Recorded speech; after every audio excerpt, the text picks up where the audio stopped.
got my play cousin, Jake Maier, in the building, ladies and gentlemen. Jake, how you doing, brother?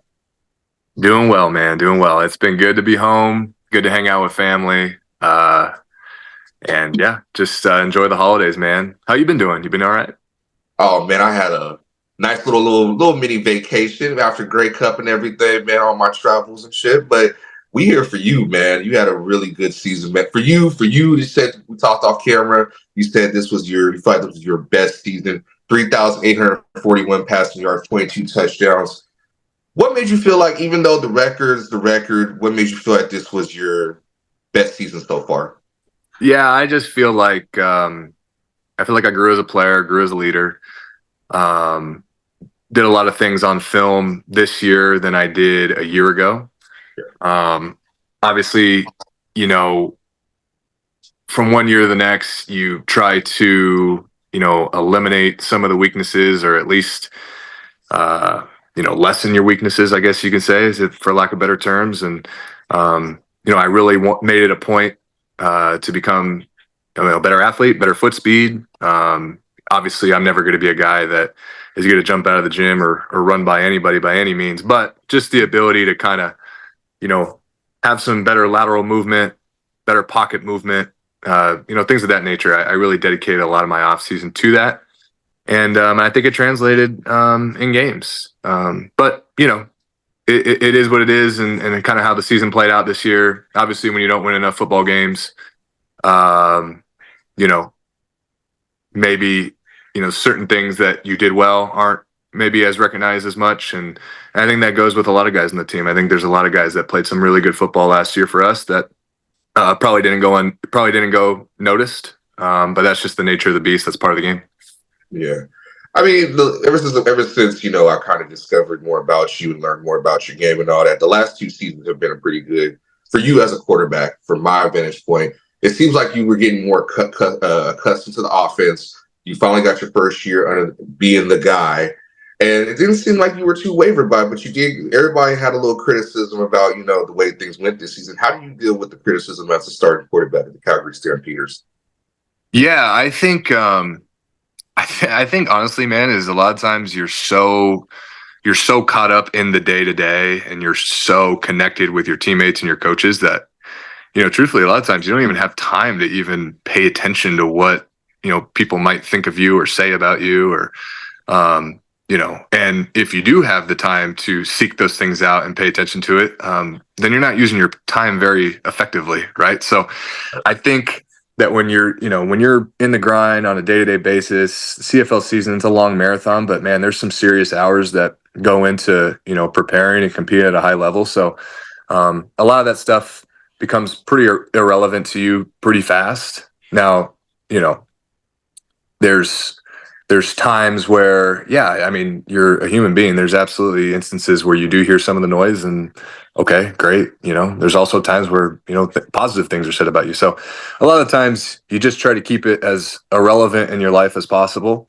and just focus on the ball, because that's what you love doing anyway, right? Like you play college football. It's a lot of fun.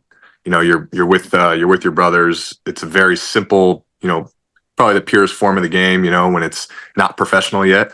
And you just Right. kind of take that with you, in every single season that you're a part of. And, in pro sports is obviously a lot more on the line. There's money involved. There's a business aspect of it.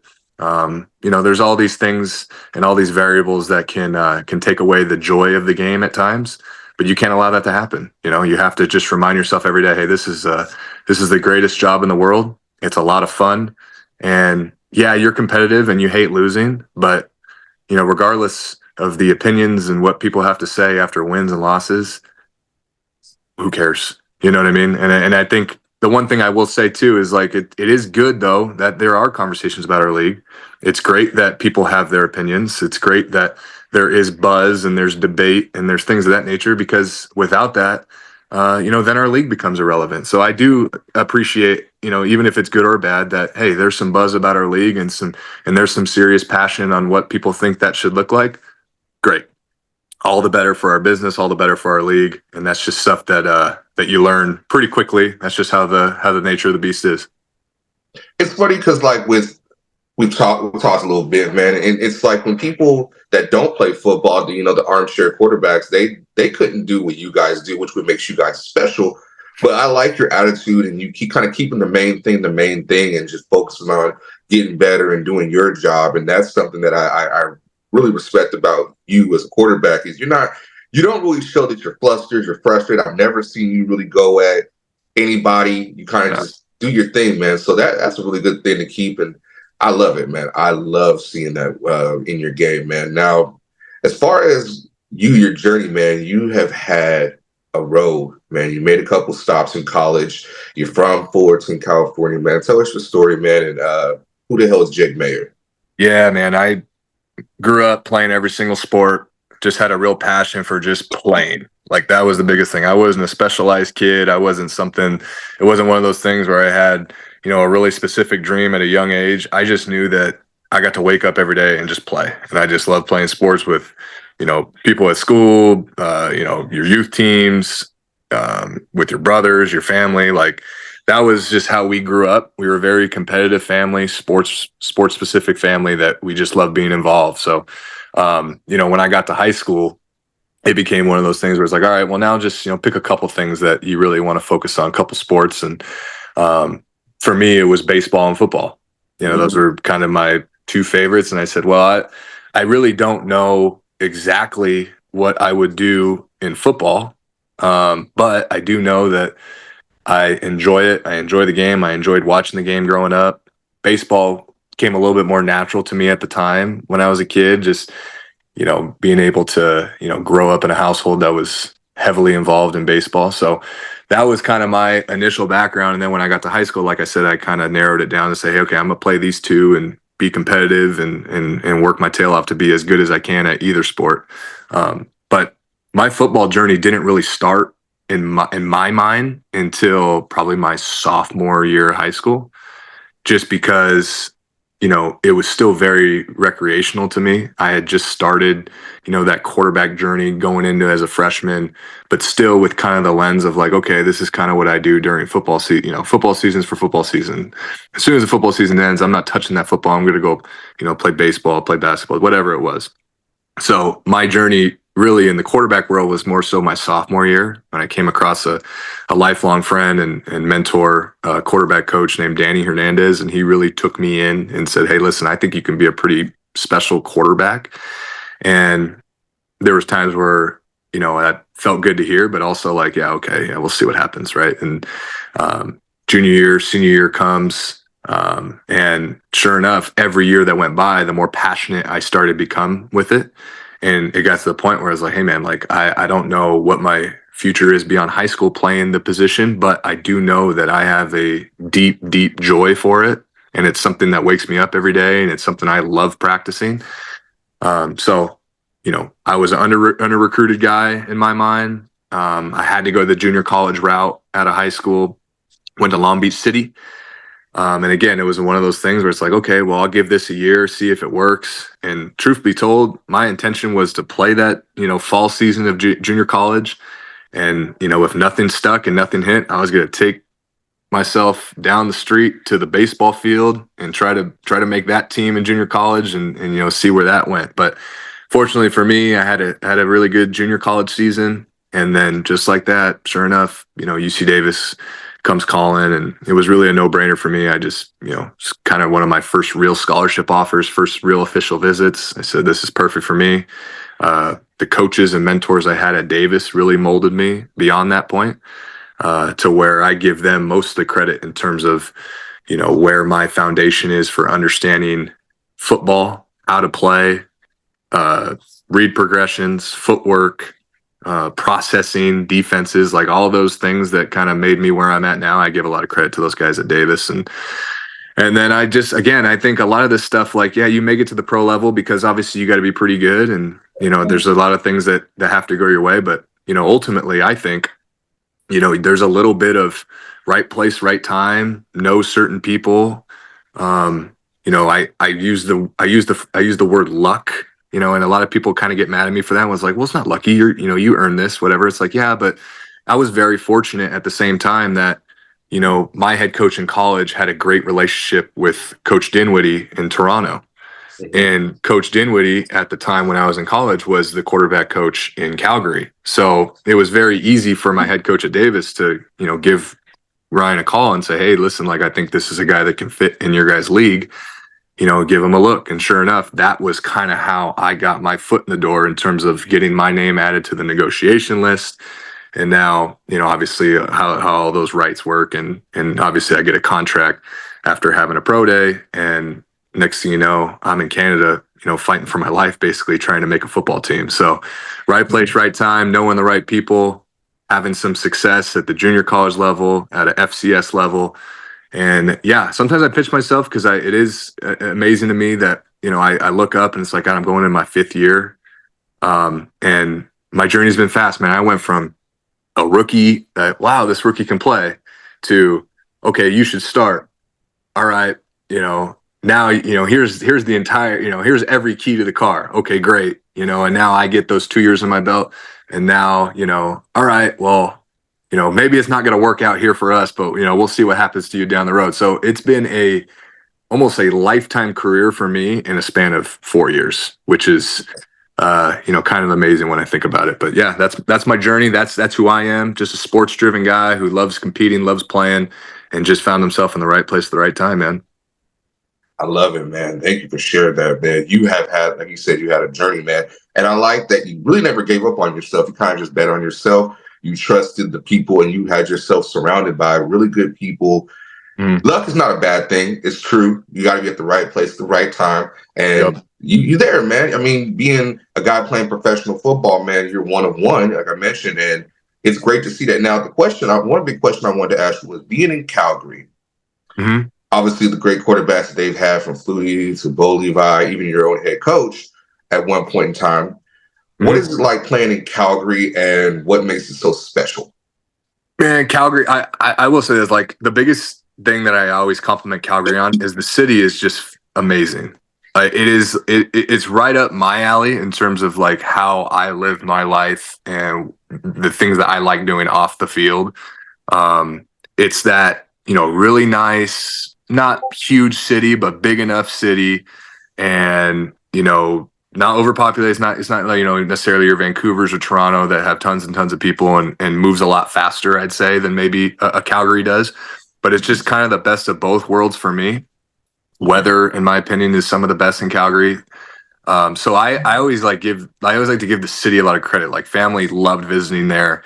My wife loved living in Calgary. My daughter was born in Calgary. So like that is home for us in terms of like, when we think of Canada, we think of Calgary and just the city, and that's really comforting for us. So that was really, really cool to be a part of.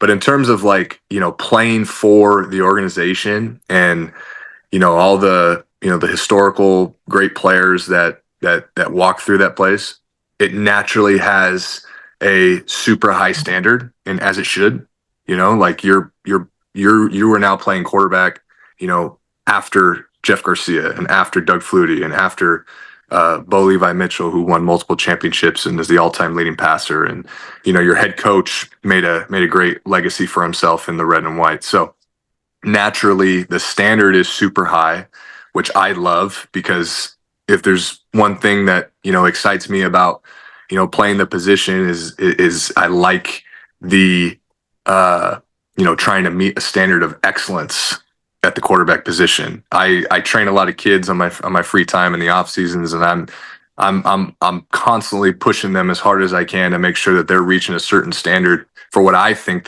how the position should be played.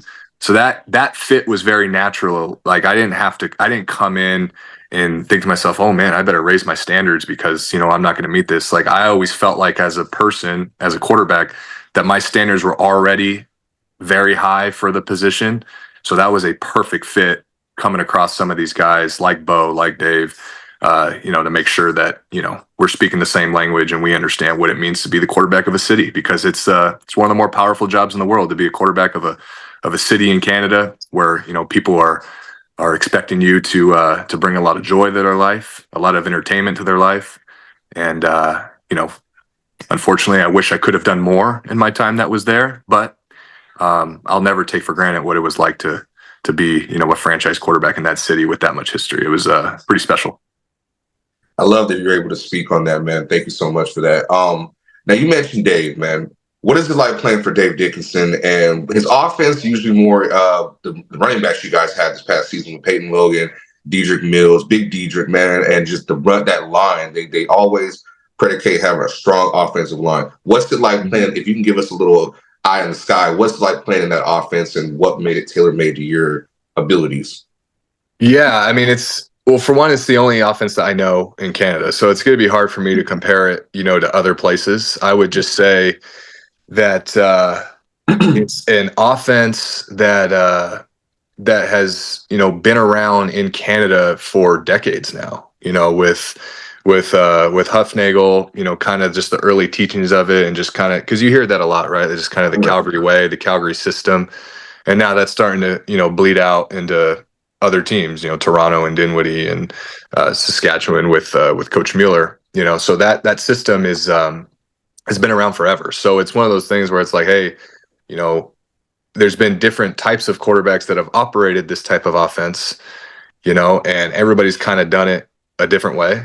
I tend to be, my style it tends to be, leaning towards, hey, how efficient can I be? How many completions can I find? How many first downs can I get?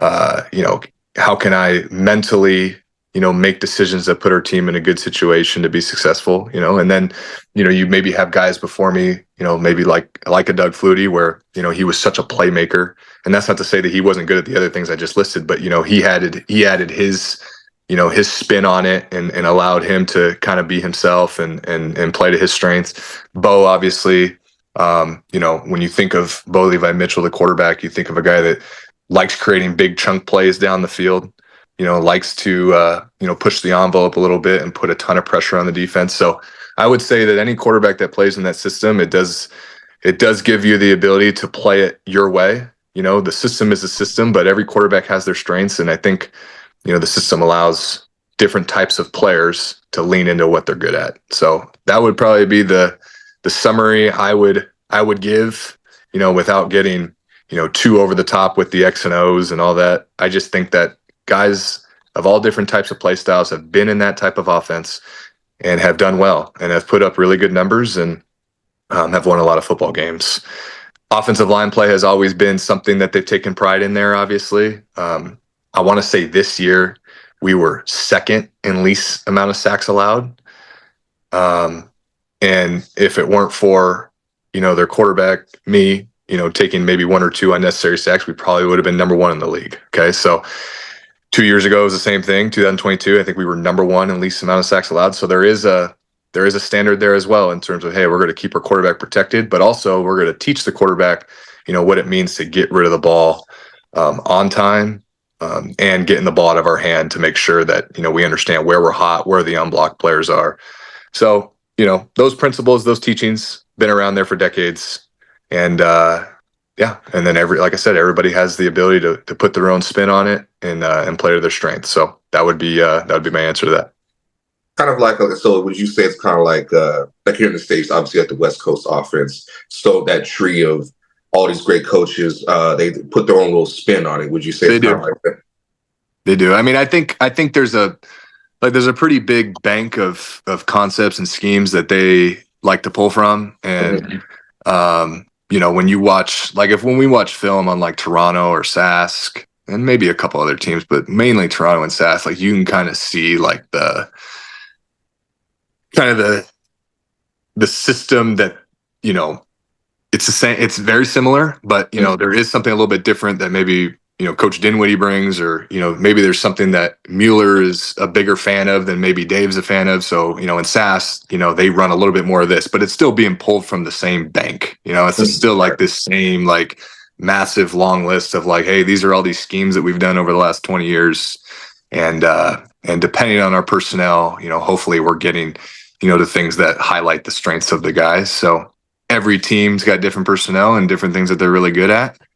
And I think when you watch the film, that's probably what stands out the most is like, and you can even hear too, like even when you have like the little mic'd up games, if the microphone is close enough, Like sometimes I can watch a Toronto game and I can hear Chad or Cam Dukes or Nick like in the huddle, like, hey, Rebel right, 60, whatever. And I'm like, okay, I know exactly what play they're running. Like the verbiage is almost still the same too. So obviously it's an offense with rich tradition and something that a lot of coaches in this league believe in. Which is great. So now it allows someone like me who is transitioning, to another team. Maybe it's one of those instances where I can plug myself into one of these trees out there that has some familiarity. So I'm not walking in completely blind. You know what I mean? Yeah, I like that. I like that. I'm glad that you brought that up. Now you are a restricted free agent.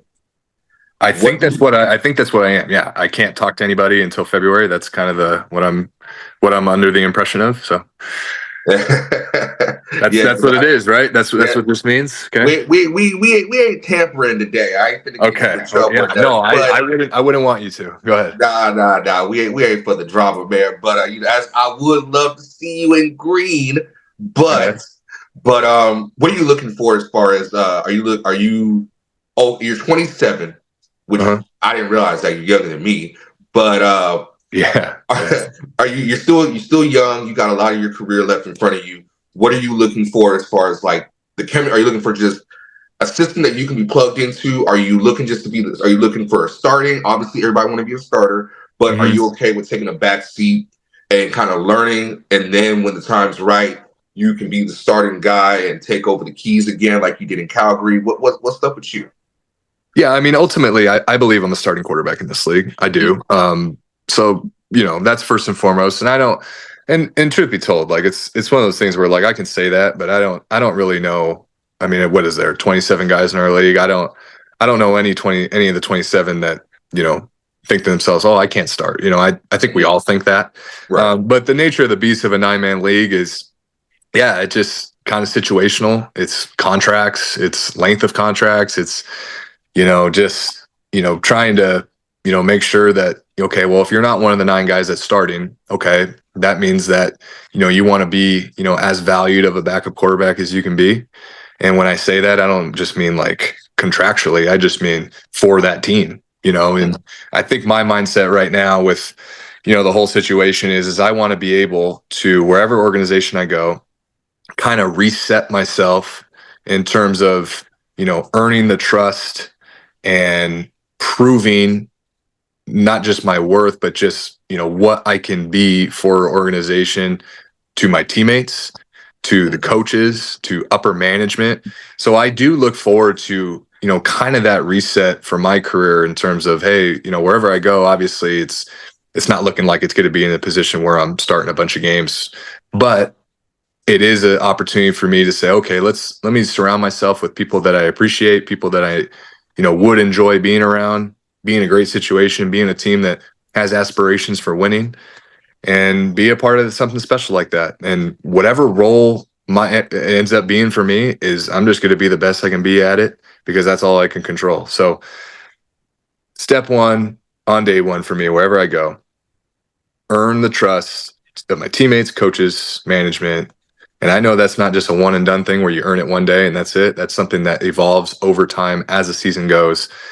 And then eventually down the road, yeah, man, I mean, I'd love to get back in the saddle and be a guy that a franchise that can truly believe in, because that's why you work hard every day too. And, it's funny, you joke about my age. And I think since I've kind of been through this cycle so fast in my career, like I think there are times where I get aged maybe a little bit higher than a lot of people think, you hear those young quarterback, veteran quarterback conversations, and yeah, being 27 years old is great for me. I came in really young and played right away because of, just circumstance, injury, whatever. And then, it is rare for a guy and guys in this league in their second year to get thrust into that starting role and say, hey, now go take us to the playoffs and go try to win us a playoff game. So I think when that happens so early in your career, maybe the outside looking in might think, oh, he's been around for a while and, he's on his 3rd contract now. But,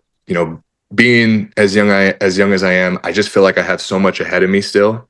And the game this year especially really did start to slow down for me. So I do look forward to the days of like, when I'm 28, when I'm 29, when I'm 30, how much better of a processor I can be in those years to come, how much better of a leader I can be, and how much better just my day-to-day routines, how good I can get at those and evolve those into where they need to be. So yeah, I'm looking forward to that. But man, yeah, it's good to be refreshing, to say the least, to get somewhere new and just earn that trust again. That's good that you say that, man. Now, personally, for me, I'm gonna talk my shit for you, for all the GMs out there that are looking for a quarterback. You're great at processing. You're really efficient. You don't take too many sacks. You're comfortable back there in the pocket. The game this year, the game did look like it slowed down for you. You had some good games there where you could see all you guys just needed was a little more to be able to win. I like that you carry yourself as the guy. And you've been blessed. I mean, you've been really blessed with having, being around a Bo, being around a Dave, being around great players, man. So I'm really hoping that you get, obviously, like I said, I want to see you in green, but wherever you go, man, they're gonna get a baller. So I'm really hoping wherever you go, man. Yeah, I appreciate that. And they're just gonna get somebody that's all the way into, man. I'm committed. I believe in this process. I love the position. So yeah, you're gonna get a guy that's fully invested mentally, spiritually, physically. I'm all in. And I couldn't be more blessed to be in this position, have this job, be one of the 27, 30 guys that get to do this in Canada is pretty remarkable. That's the smallest percentage, man. So you can't take it for granted. Exactly. So we're going to end this one with a couple rapid fire questions, man. You ready? I'm ready. I usually stink at these, but I'll do my best for you. It's all good. All right, first question, man. What do you like to do in your spare time, man? You're a father, husband. Mm-hmm. But what do you like to do? Unwind, kick it, and all that. Well, 100% play golf. 100%. I didn't play it at all in college, but I got to the pros, and Bo's like a 2 handicap, which he'll probably fact check me on that if he sees this. But yeah, he was obsessed with golf. I love golf. It's competitive. It's fun. Get to hang out with the boys. I mean, you can't beat it. I like it. What type of music do you like to listen to? Ooh, I'm kind of an oldies but goodies guy. Yeah, like late 90s, early 2000s stuff, which probably isn't considered oldies for, maybe some of the older people out there, but it is for me. So yeah, I like anything with a good beat. I don't really have anything overly specific. I'll dabble in anything, country, rap, R&B, whatever it is. But I tend to not be as into kind of the new stuff. Right. I don't know, just doesn't do anything for me, but teach their own. Okay. I feel it, man. So what was your welcome to the CFL moment? What was for you? Oh, first start, probably my first start where, we're playing Montreal. Vernon's on the other side, obviously big time playmaker. We have a nice lead, and I'm in the fourth quarter where there's 6 minutes left. We're up 2 scores, and my mind's telling me like, well, this game's over. Like, what can possibly happen here in these last 6 minutes? But then you realize how much the game slows down. The final 3, how many possessions there are, and Vernon brought those guys all the way back, and it came down to kind of the last play, and I just kind of remember standing there on the sideline. And kind of looking at Bo, who was out for that game, and just kind of looking at him like, man, how about this, huh? It's kind of crazy. And he just kind of looked at me and didn't even flinch. He's like, yeah, you get used to it. So it really was just kind of that moment of like, man, this is chaotic. Like this is how it happens every week. And I'm like, and he's like, well, not every week, but most weeks, it's going to come down to a possession or two. And I was like, wow, that's right up my alley, man. Keep it exciting. Man, I feel it, man. So we're going to get up out of here, man. But, hey, thank you so much for doing this, man. I really appreciate it, man. Hats off to you, man. And wherever you go, man, Coach Phil going to support you, man. I know you are, man. I always got your back, too. Appreciate you having me on. Don't hesitate to reach out if you need anything from me, all right? Whatever you need. If you want to get on again, we can. If not, great. If you want to hop on some of these, I know we were talking about some of these Zoom calls with some of our quarterbacks. You want to hop on there and learn a little bit, you can join that too, man. Just let me know. Hey, thank you, man. Appreciate it. So that's going to be another episode of Deep in the Game. You might be deep in this game, but you got the rules missing. Everybody take care. See you in the next video, y'all. The man's in the house. So crazy. The man's in the house. I'm going to tell you the truth. The man's in the house. Man's in the house.